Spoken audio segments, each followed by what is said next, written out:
Mi madre ha vivido una vida dura. Perdió a la mayoría de su familia en la erupción del Nevado del Ruiz en el 85. Perdió a su primer hijo y a mi hermana mayor en el 91 en un accidente de tráfico. Perdió a mi padre, un servidor público, en el 99 en un secuestro que salió mal.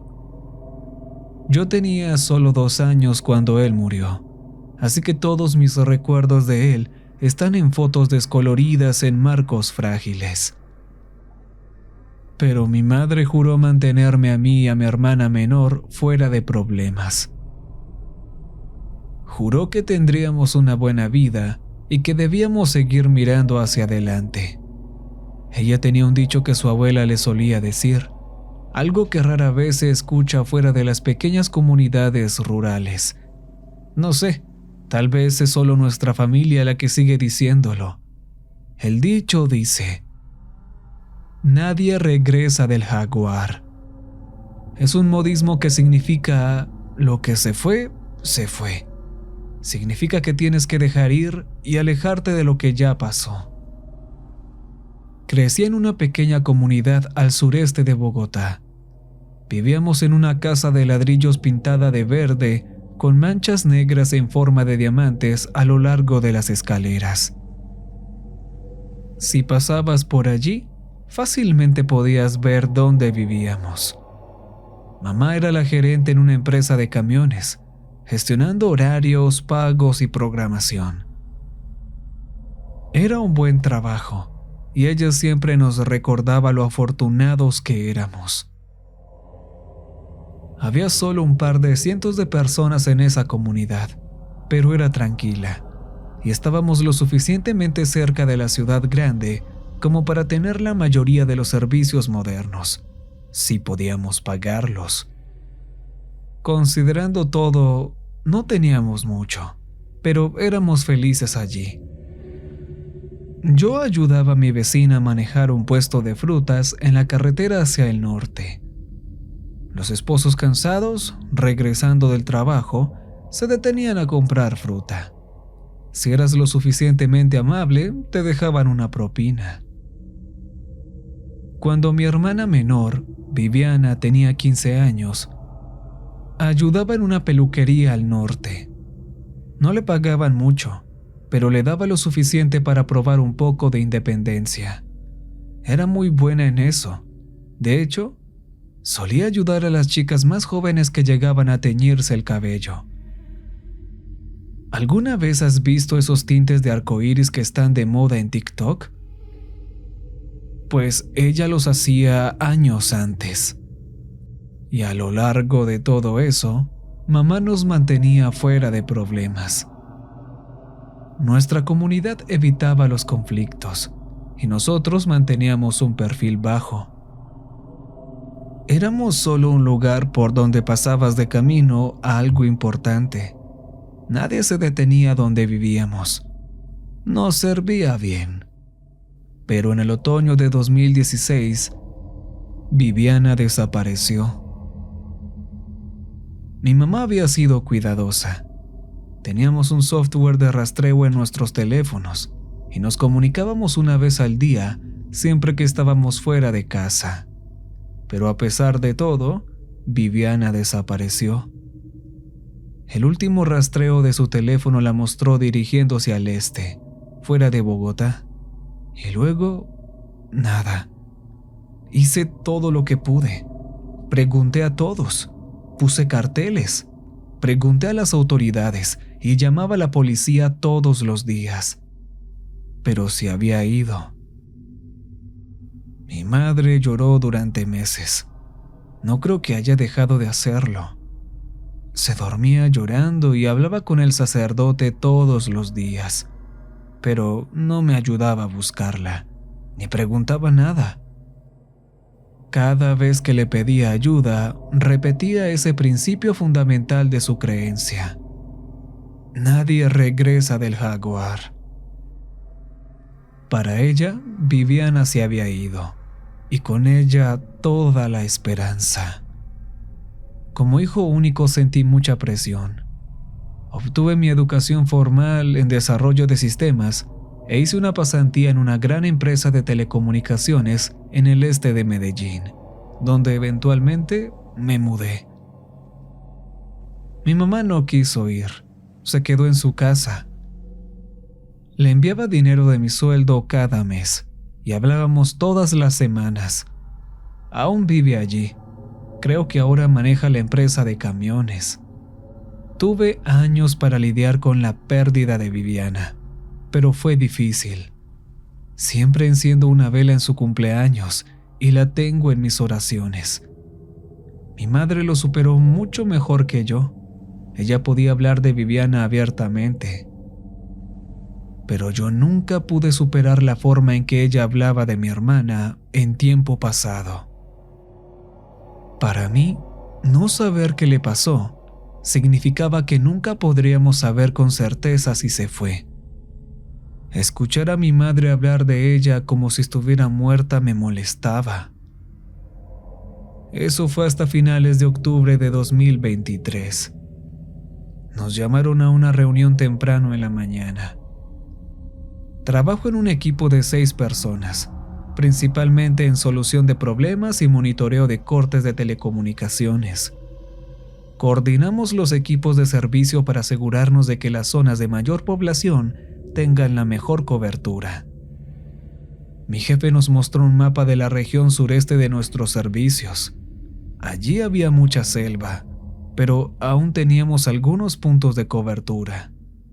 Había un círculo rojo en el mapa, aparentemente en medio de la nada. Estamos recibiendo quejas sobre esto todo el día. Toda la noche también. La gente está recibiendo llamadas automáticas de esta área. ¿De dónde proviene?, preguntó un compañero.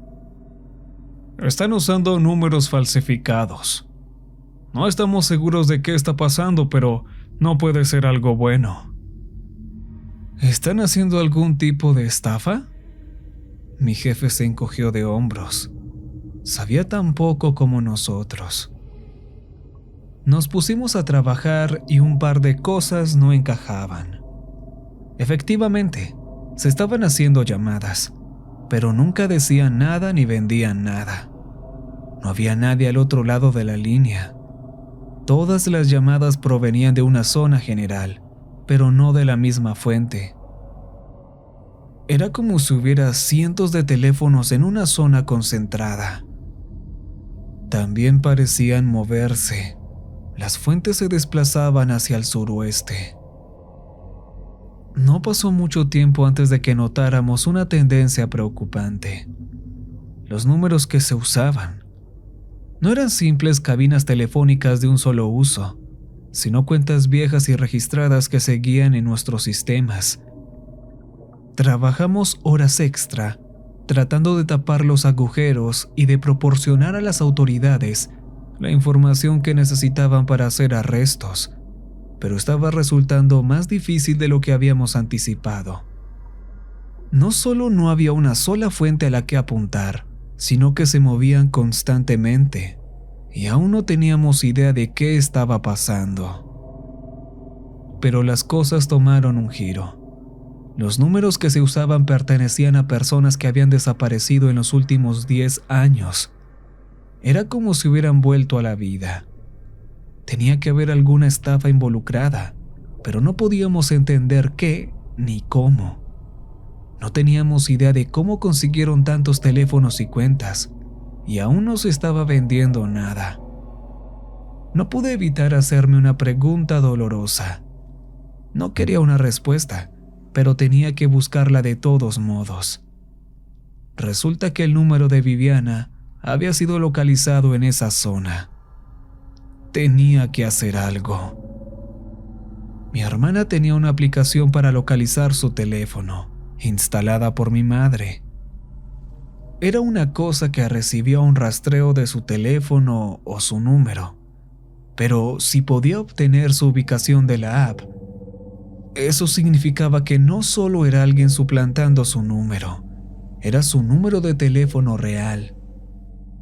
Eso significaba que quienquiera que estuviera detrás de esta estafa había, en algún momento, estado en contacto con ella o con las personas que se la llevaron. Fue difícil conseguir la información de acceso, y la mayoría del software estaba desactualizado y en versiones antiguas, pero logramos hacerlo funcionar. Mis compañeros me ayudaron a configurar un emulador, y en un par de horas, ahí estaba yo, encorvado sobre mi teclado a la 1 de la mañana, con una bolsa de choclitos, escuchando la lluvia. Y dio positivo. Recibí un rastreo. Realmente era del teléfono de Viviana. Los siguientes días llamé a todos. Llamé a amigos y familiares. Y también llamé a las autoridades. Y por supuesto, a mi madre. Le dije que el teléfono de Viviana estaba activo y que podríamos averiguar qué había pasado. Le dije que ya no tendríamos que seguir preguntándonos. Pero por supuesto, lo único que recibí fue silencio y ese viejo dicho: nadie regresa del jaguar. Intenté ponerme en contacto con la unidad de búsqueda de personas desaparecidas. El problema es que no querían tocar este caso. Mientras se consideraba una falsa alarma de telecomunicaciones o una estafa, le correspondía a la policía local. Pero hasta ese momento, no se había reportado ningún crimen. Solo eran llamadas vacías. Nadie vendía nada. No había amenazas. Nadie estaba suplantando a nadie. Solo era ruido en las ondas. Aún así, no fui el único que notó que los números eran familiares. Recibimos llamadas de familiares preocupados de estas personas desaparecidas. Recibí una llamada directamente a mi teléfono de trabajo de un padre preocupado, rogándome que lo ayudara a encontrar a su hijo desaparecido desde hacía mucho tiempo. Compilamos una lista de personas cuyos familiares se habían conectado en esa área. En solo 3 días, esa lista creció a unas 35 familias, y esas solo eran las que se identificaron. Aún así, no pudimos conseguir que las autoridades investigaran. Sé que es como una lotería, todo depende de quién conteste el teléfono. Pero las autoridades ya habían recibido suficientes llamadas como para darle la espalda por completo. Y a menos que surgiera algo urgente, no levantarían un dedo. Así que tuve que tomar una decisión drástica. Como iban las cosas, la fuente iba a cruzar hacia Perú o Brasil Occidental en cuestión de semanas, fácilmente antes de que termine la temporada de lluvias. Así que, si quería respuestas, tendría que hacer algo yo mismo. Me tomé unos días libres en el trabajo y llamé a todos los de la lista. Les expliqué quién era y que quería seguir la fuente y verlo por mí mismo. A muchos les pareció bien, pero otros eran escépticos. Pensaban que esto era parte de la estafa. Aún así, algunas personas estaban tan desesperadas como yo. Había un hombre llamado Haider, cuya esposa había desaparecido hacía 4 años y no había podido superar su pérdida. Estaba dispuesto a hacer cualquier cosa. También había un hombre mayor llamado Brian. Su hermano también había desaparecido. También conocía a un guía honesto que podía llevarnos a esa ubicación. Costaría mucho dinero y tiempo. No se recomienda viajar durante la temporada de lluvias, pero no teníamos opción. Duraría todo noviembre, y para cuando terminara, esa fuente ya había cruzado la frontera. Teníamos que actuar rápido si queríamos respuestas. También se habló de llevar armas. Nunca había manejado un arma en mi vida. Mi madre se aseguró de eso.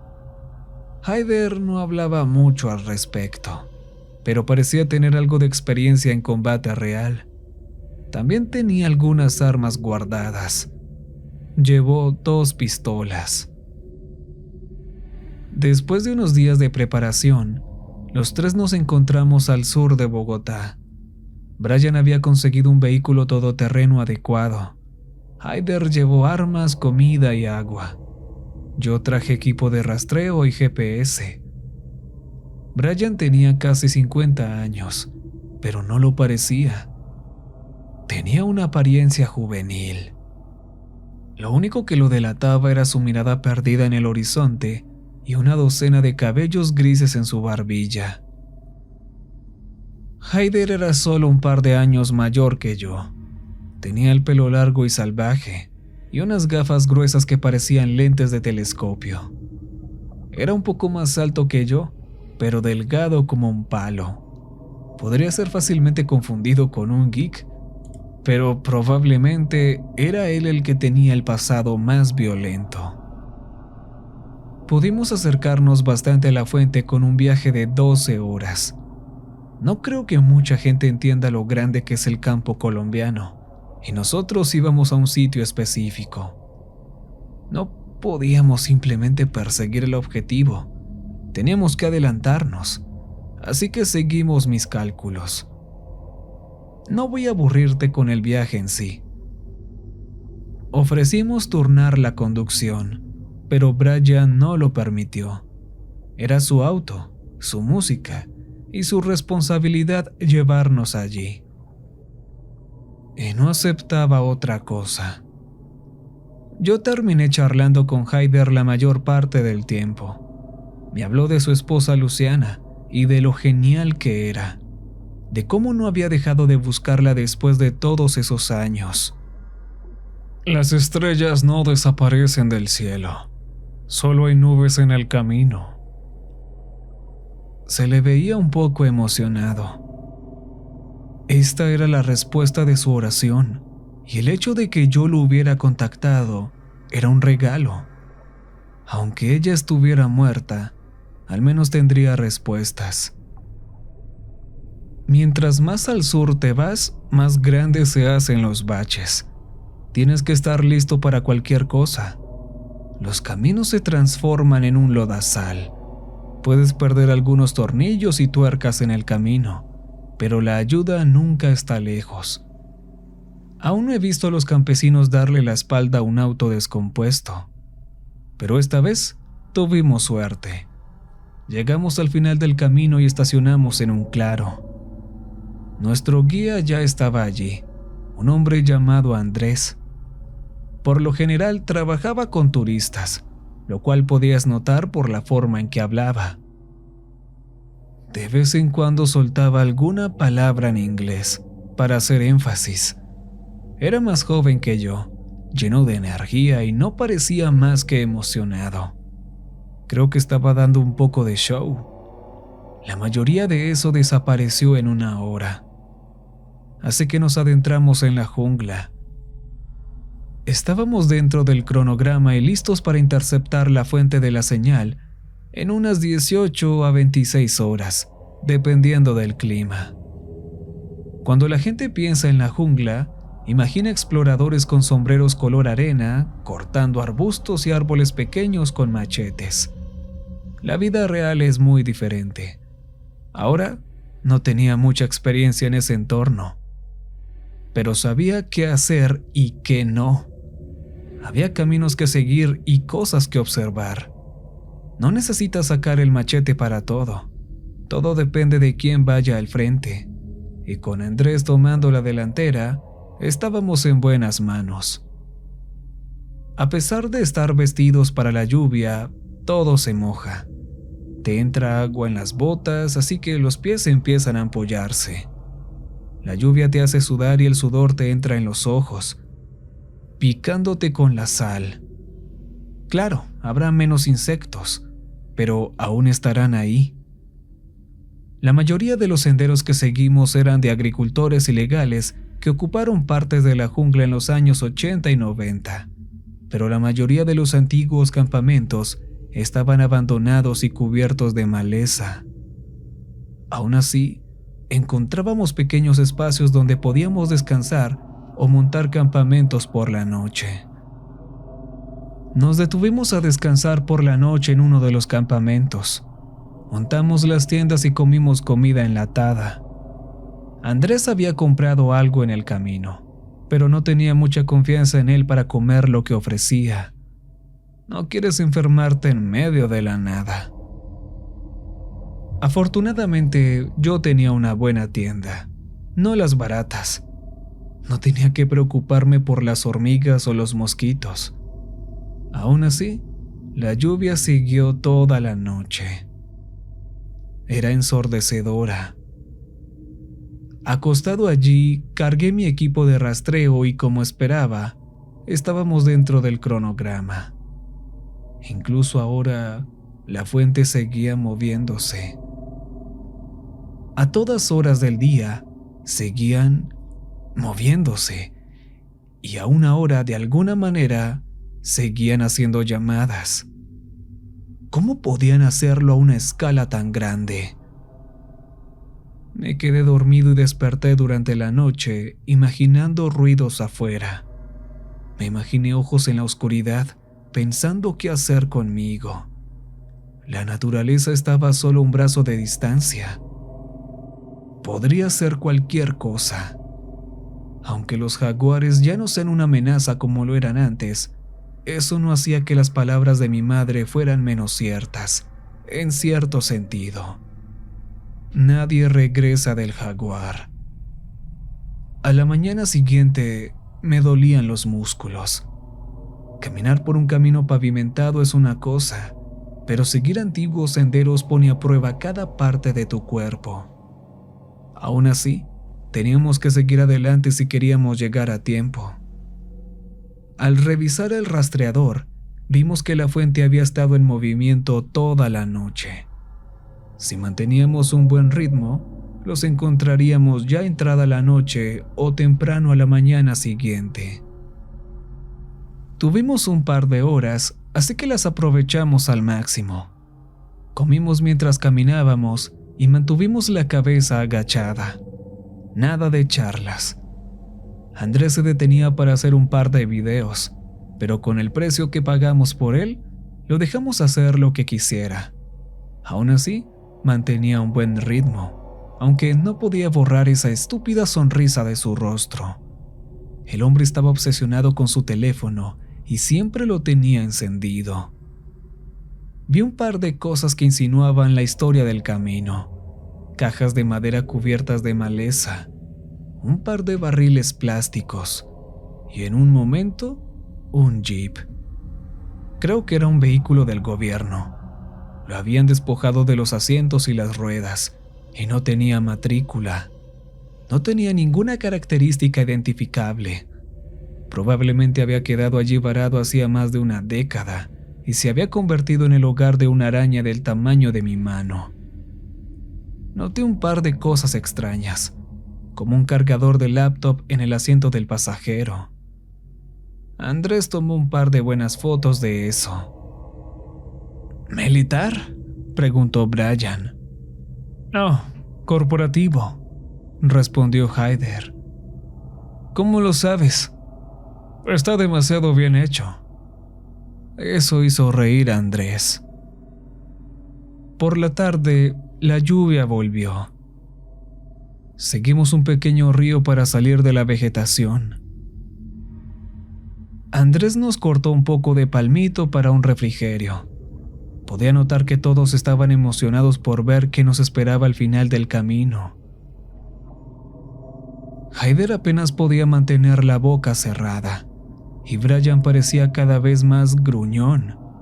Y yo, pues no podía dejar de mirar hacia adelante. Sentía como si siempre hubiera algo esperando detrás de cada esquina. En un momento, Andrés nos detuvo. Su sonrisa se desvaneció y nos agrupamos alrededor de él. Tuvo que alzar la voz para que lo escucháramos sobre la lluvia. Podemos seguir directo, pero el terreno es difícil. O también podemos rodearlo. ¿Y el río?, preguntó Brian. ¿No podemos cruzarlo? No en la lluvia. ¿Qué quieren hacer?, respondió Andrés. Nos miramos unos a otros, sacudiendo la cabeza. No podíamos romper el horario. Seguimos adelante. Confiamos en ti, dije. Andrés sonrió y asintió. Hay muchas avispas más adelante. Mantengan las luces apagadas. El terreno se puso fangoso y los árboles crecieron más altos y más juntos. Los arbustos se hicieron más densos y tuvimos que saltar sobre troncos y ramas caídas en cada paso. Tropezábamos, nos cortábamos y nos empapábamos los pies. No había senderos para seguir, pero aún así estábamos avanzando a buen ritmo. La lluvia iba y venía hora tras hora, y a veces caía con tal intensidad que parecía que estábamos caminando contra una pared de agua.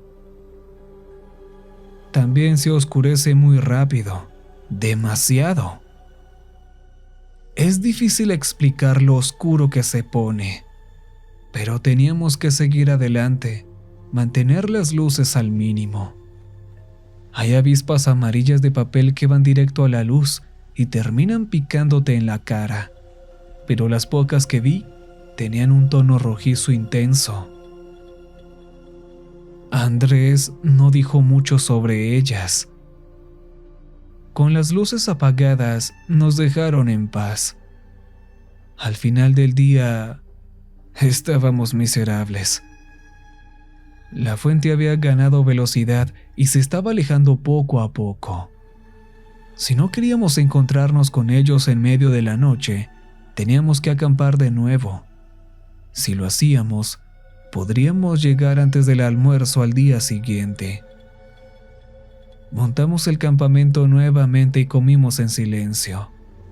La lluvia venía en olas durante toda la noche, pero lo único que veía era la luz del rastreador. Estaba recibiendo algunas interferencias, pero era algo natural. Estábamos en medio de la nada. Revisé los registros actualizados, mostrando las llamadas salientes. Viviana había hecho una llamada, una sola llamada, a mi mamá. Me dolió el corazón. Mi mamá puede parecer fría para alguien de afuera, pero se preocupa más que nadie. Es una cosa vivir toda tu vida diciendo lo importante que es dejar ir las cosas, y otra completamente diferente, recibir esa llamada en tu teléfono. Tendría que hablar con ella cuando regresara. Toda la noche seguí escuchando un solo pájaro. Era grande y debía tener un nido justo encima de nosotros. Su canto era como el sonido de un motor a punto de apagarse y una risa histérica. No pude evitar pensar que se estaba burlando de nosotros, como si supiera lo que nos esperaba más adelante. A la mañana siguiente teníamos prisa. Estábamos ansiosos por obtener respuestas. Haider revisó sus armas y le pasó una a Brian. Andrés parecía nervioso, pero no objetó. Comimos el desayuno mientras caminábamos, usando las últimas botellas de agua que teníamos. Las nubes de lluvia pesaban sobre nuestras cabezas. Podía sentir el trueno en el aire, como una presencia física. Estábamos a solo horas de volver a estar bajo la lluvia torrencial. Seguíamos un sendero antiguo. Habíamos dejado el río atrás y subimos un terreno más elevado. El rastreador señalaba una colina cercana. Ya casi podíamos verla.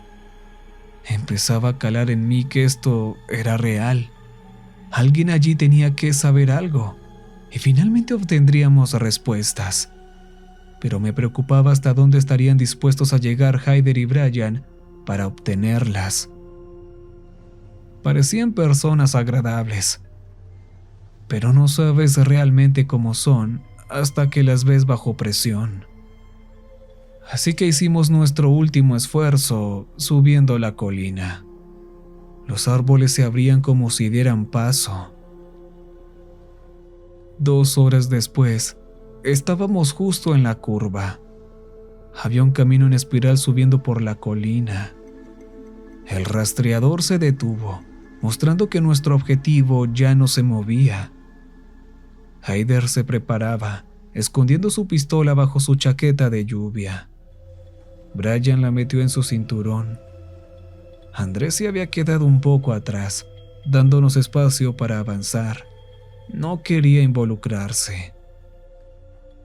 Los árboles finalmente se abrieron en un pequeño claro. Esto era.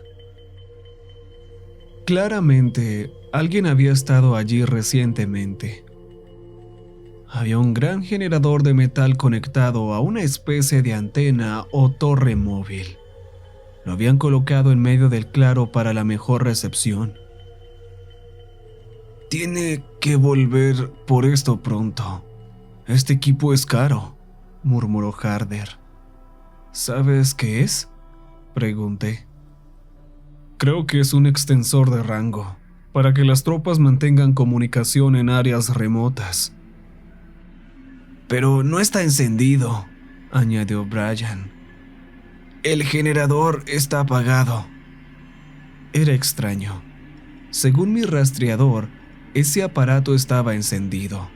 Y no solo eso, sino que había docenas, si no cientos de señales provenientes de esa área. Algo no estaba bien. Esperamos casi una hora y la lluvia comenzó a caer nuevamente.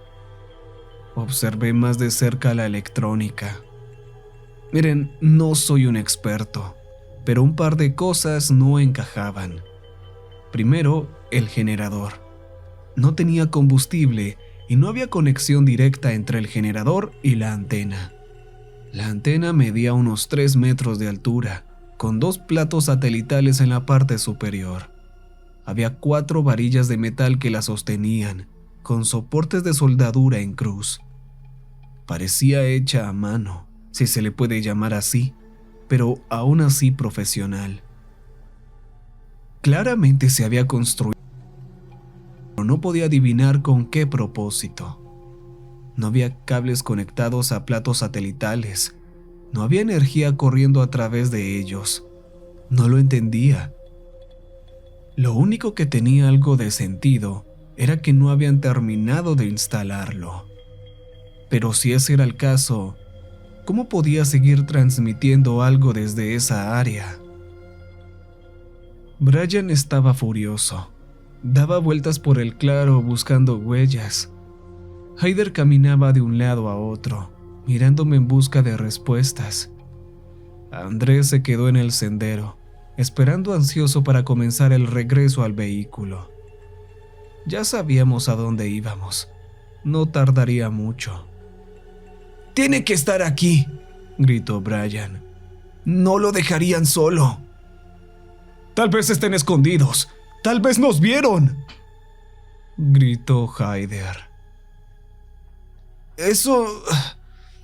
sigue transmitiendo», dije sacudiendo la cabeza. «Entonces, ¿dónde están? ¿Dónde están los teléfonos? ¿Cómo mueven esto?». Era una buena pregunta. El generador tenía ruedas, así que podía ser movido. Pero no había rastros que llevaran hasta él.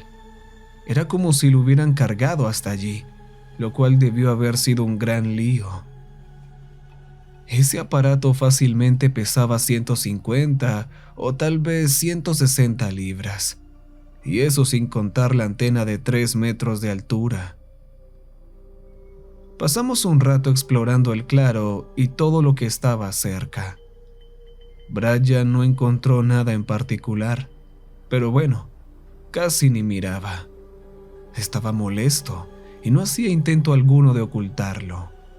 Haider, por otro lado, fue un poco más lejos. Él tampoco encontró nada. Bueno, salvo un bonito parche de flores que quería mostrarnos. «Parecen un poco a los girasoles». Las respuestas tenían que estar ahí, mirándonos a la cara. Al acercarme un poco más al generador, encontré fragmentos de un logo grabado en el costado. Parecía la cabeza de un hacha. Nunca lo había visto antes, y a los demás tampoco. Finalmente, Brian tuvo una idea. Tuvo que gritarla para sobreponerse a la lluvia que aumentaba. ¡Vamos a moverlo! Lo movemos y vendrán a buscarlo. Era tan buena idea como cualquier otra. Hyder era, agarrando el generador como una carretilla, mientras yo me ocupaba de desenroscar la antena. Hyder de repente se detuvo. Apenas había tocado el generador y se quedó atorado. Había un par de cables gruesos corriendo por la parte inferior de él, enterrados en el suelo. Los tres nos quedamos mirando por un rato.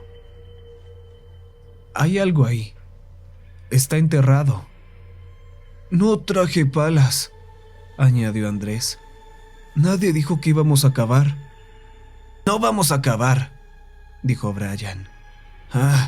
Vamos a cortar los cables y lo llevamos. Hyder estuvo de acuerdo. Yo no estaba tan seguro. Hyder cortó los cables con un machete y rodamos el generador hacia afuera. Decidimos volver por la antena más tarde. Brian estaba muy alerta mientras regresábamos colina abajo. Quedémonos una noche más. Si no lo vemos en la mañana, vamos a quemar esto hasta los cimientos. Va a costar más. Tengo un horario, dijo Andrés. Te pago lo que quieras, pero no quiero tus historias. Está bien, tú mandas, asintió Andrés. Rodamos el generador colina abajo. Para cuando la lluvia aflojó, ya habíamos despejado un nuevo campamento. Cubrimos el generador con algunas hojas de palma y montamos nuestras carpas, tratando de mantener las luces bajas. No queríamos que se acercaran a nuestro campamento, queríamos que se expusieran. Íbamos a hacer guardia los tres. Esperábamos compañía, pero no sabíamos desde qué dirección. Andrés no estaba involucrado en eso. En sus palabras, él estaba ahí solo para meternos y sacarnos, nada más. No podía culparlo. No tenía idea hasta dónde estábamos dispuestos a llegar. Aún así, la forma en que Brian agitaba su arma hacía que pareciera más una misión de venganza que de obtención de información. Tuve la primera guardia esa noche. Estaba sentado erguido en mi carpa, mirando la pantalla del rastreador. La interferencia era peor que nunca, pero aún podía verlo. La transmisión seguía activa. ¿Cómo podía ser? El generador ya no estaba. Apagué mi teléfono para ahorrar batería. Íbamos a estar aquí más tiempo del esperado. Brian tomó mi lugar en medio de la noche y caí como si alguien hubiera apagado la luz. De igual manera, no esperaba que ocurriera algo ese día, pero aún así, tenía una sensación extraña en el estómago. La selva seguía ahí, justo afuera de mi carpa, y siento que tenía algo que decir. Me desperté en medio de la noche. No sabía por qué, y al principio ni siquiera me di cuenta de que estaba despierto. No llovía, pero había muchos pájaros e insectos cantando a todo pulmón, y sin embargo, sentía que algo era diferente. Los sonidos eran distintos, más fríos. Miré hacia el dispositivo de rastreo. Resulta que las transmisiones se habían movido. Habían dado un giro brusco hacia el este, bajando la colina. El mismo camino por el que habíamos ido. Un fuerte quejido provenía de la selva. ¿Sabes cuando mueves algo pesado por el piso y hace ese sonido de roce? Era algo así, como si algo pesado y metálico estuviera siendo arrastrado por un piso de goma. Era ruidoso, como un instrumento. Equipos oxidados, balanceándose con el viento. Luego, un disparo. Salí corriendo de la carpa apenas vestido. Haider ya estaba de pie, con la arma en la mano. Vi a Andrés asomándose desde su carpa, pero no parecía que iba a salir pronto. No había rastro de Brian. Desafiando cualquier precaución, Haider encendió una linterna. Yo hice lo mismo. Escaneamos la línea de árboles, pero no había nada ahí. Revisé el suelo y vi un charco de sangre tibia. Estaba extendido en un ángulo, indicando un impacto o movimiento. Señalé hacia él, solo para ver a Haider mirando hacia arriba. Giré la cabeza hacia arriba y pude ver la antena. Estaba saliendo de la selva, elevándose por encima de los árboles. Parecía al menos 1,5 a 3 metros de alta. Se balanceaba con el viento, emitiendo un bajo y metálico ruido como un quejido. «¡Lo movieron! ¿Por qué lo movieron?», susurró Haider. «No hay nadie aquí. ¿Quién hizo esto?». Miramos alrededor, pero no vimos a nadie. Ninguna persona, ningún rastro, ningún paso. Luego, la antena se movió de nuevo. Esta vez no solo se balanceaba con el viento, estaba siendo empujada hacia nosotros. Haider dirigió la linterna hacia ella. Solo la vi por un parpadeo, pero la imagen quedó grabada en mi mente. Había un lío de cables sucios. Había paneles solares extendidos como una flor que florece, con fragmentos de vidrio en el centro.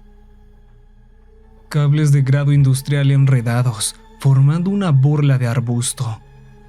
Cientos de teléfonos viejos, aún brillantes y activos, alineados a los lados como las escamas de un lagarto. Pequeñas piezas interconectadas en una telaraña antinatural. Parecía una especie de cuerpo, todavía cubierto de barro por haber estado enterrado. Llevaba la antena a la espalda como una enorme aleta de tiburón. El cuerpo principal medía al menos 2 metros. A medio camino de la antena estaba Brian, con el estómago y la garganta abiertos. Sus ojos seguían parpadeando, intentando funcionar sin oxígeno. Se había quedado pegado a unos sólidos trozos de barra de refuerzo que sobresalían de la antena. Parecía un insecto en una telaraña o un pez en un tendedero. Seguía sangrando. Haider levantó la pistola, pero era demasiado tarde. Oí que algo salía disparado y se oyeron 3 fuertes golpes, como piedras golpeando un tronco podrido. Haider no tuvo tiempo de apretar el gatillo antes de que lo empujaran al suelo y luego lo arrastraran hacia la jungla. Me senté y apagué mi linterna. A gatas me desplacé hacia mi tienda. Traté de mantener un perfil bajo. El rechinar metálico se hizo más fuerte conforme más peso se ponía sobre la antena. Contuve la respiración, esperando que esa cosa se fuera. No puedes simplemente correr hacia la selva. Eso sería una locura. Tienes que mantener la calma.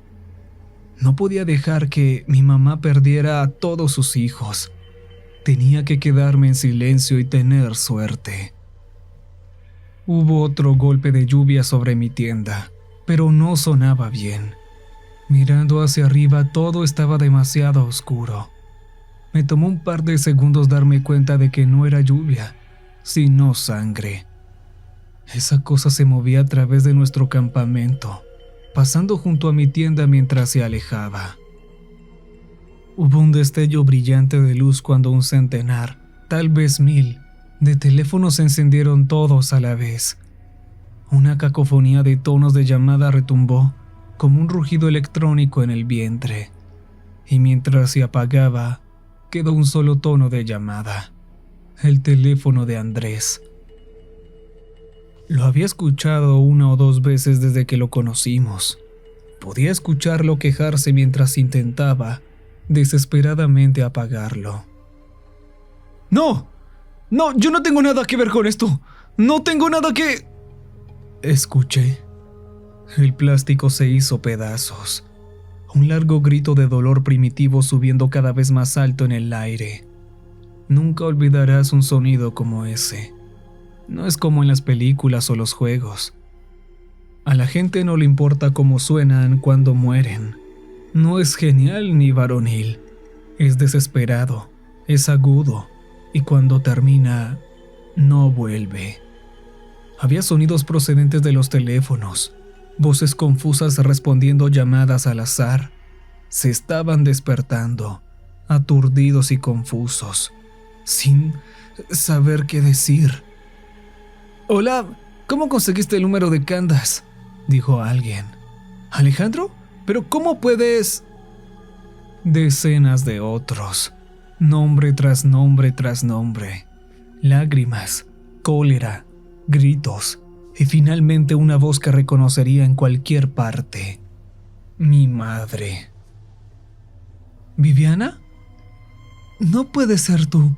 Por favor, dime que no eres tú». Tuve que morderme la lengua para no decir nada, pero se me escapó un sollozo. Estaba temblando. Mi cuerpo no recibía suficiente oxígeno y el corazón se me salía del pecho. Me tumbé en el suelo de mi tienda, acurrucado en posición fetal. Intenté hacerme pequeño e invisible. Algo golpeó la tienda. Una presión constante la atravesó, abriendo la parte superior. Una larga hoja parecida a un machete descendió, hurgando a mi lado, tanteando, probando. Luego tocó la pantalla de mi rastreador y empujó hacia abajo. Fue como una pesca submarina. Atravesó el rastreador y lo levantó. Mientras tanto, oía a mi madre en un mar de voces. La luz de los teléfonos iluminaba la noche como una antorcha, proyectando una larga sombra en mi tienda. No tenía ninguna posibilidad. Tenía que permanecer en silencio. Entonces los teléfonos se apagaron. Todos menos uno. Otro número sonó mientras el tono de llamada luchaba por conectar. La hoja afilada se retrajo, mientras algo pesado se movía por el campamento. Me estaba buscando. La llamada entró y alguien contestó. Casi me ahogo con mi propia saliva. Era Viviana. Sonaba mayor, más segura, pero podía decir que era ella incluso ahora, con todos estos años después. «Sal, por favor, sal». La antena chirrió mientras la cosa se agachaba, desgarrando la tienda de Brian. «¿Quieres saber cómo nos encontraste? Tiene preguntas. No quiere hacer daño», dijo Viviana. Volvió a quejarse, seguido de un ruido sordo y carnoso. Alguien debió resbalar de la barra y su cuerpo golpeó con fuerza el suelo. Carne muerta en el suelo de la selva. Un festín para las hormigas por la mañana. «Última oportunidad, mijo. Lo estás haciendo enojar». Agarré mi mochila y encendí mi teléfono. Puse mis dedos sobre el altavoz para silenciar el ruido de inicio. Pero tan pronto como se encendió, comencé a recibir llamadas de números desconocidos. Estaban investigándome, buscando direcciones. Entonces me levanté. Saqué la mano fuera de la tienda y tiré mi teléfono a la jungla. Hubo un torrente de actividad. Fue como un auto pasando por el campamento, atropellando y rompiendo todo lo que se cruzaba a su camino. Finalmente, dejé que mi corazón se descontrolara. Me puse las botas, agarré mi mochila y salí de la tienda. Ni siquiera miré atrás. Solo me dirigí hacia el otro lado, tan rápido como pude, corriendo a ciegas hacia la oscuridad. Avancé un poco, pero eso venía de vuelta hacia mí. Tuve que reducir la velocidad y mantenerme agachado. Tuve que avanzar en la oscuridad, haciendo lo mejor posible para no rozar nada frágil. Era casi imposible, pero afortunadamente esa cosa hacía más ruido que yo. Entonces, la lluvia volvió gradualmente. Mi primer pensamiento fue que las cosas no podían empeorar, pero después de un momento de duda, me di cuenta de algo. La lluvia estaba enmascarando mi movimiento. Si tenía cuidado, podría moverme más rápido y más lejos. No podía oírme. Lo último que escuché fue ese crujido metálico mientras la antena se movía de un lado a otro. Y en algún lugar a lo lejos, todavía escuché la voz de Viviana, maldiciéndome, suplicándome que volviera, cuestionándome. Me lanzó todo lo que tenía, esperando que me diera la vuelta. Nunca olvidaré lo último que dijo. Nunca sabrás lo que pasó. Nunca lo sabrás. Y de todas las cosas que se dijeron esa noche, esa fue la más cierta. No dormí. Apenas vi el sol salir. Lo noté solo por el canto de los pájaros, que sonaba diferente, y porque había menos mosquitos. Encontré un sendero, pero no lo reconocía. Estaba perdido en la jungla, con solo una dirección vaga a seguir. Tuve suerte ese día.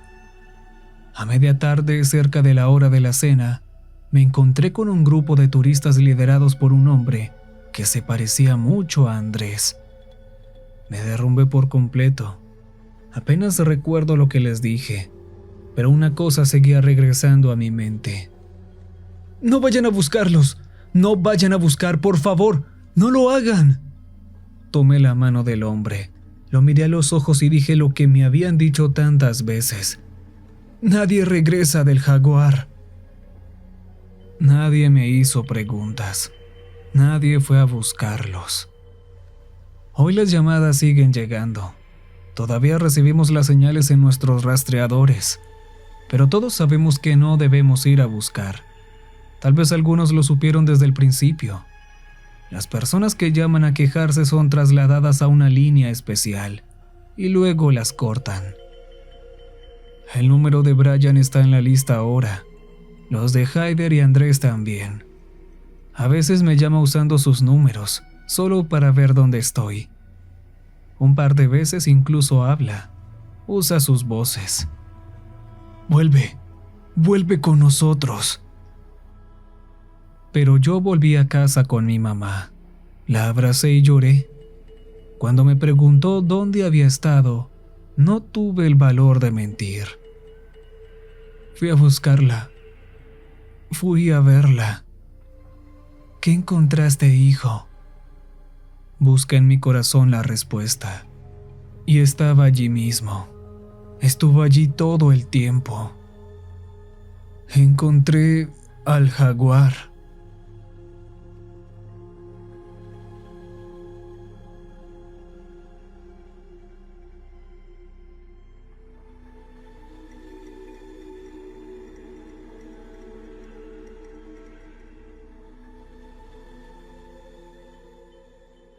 Recuerden que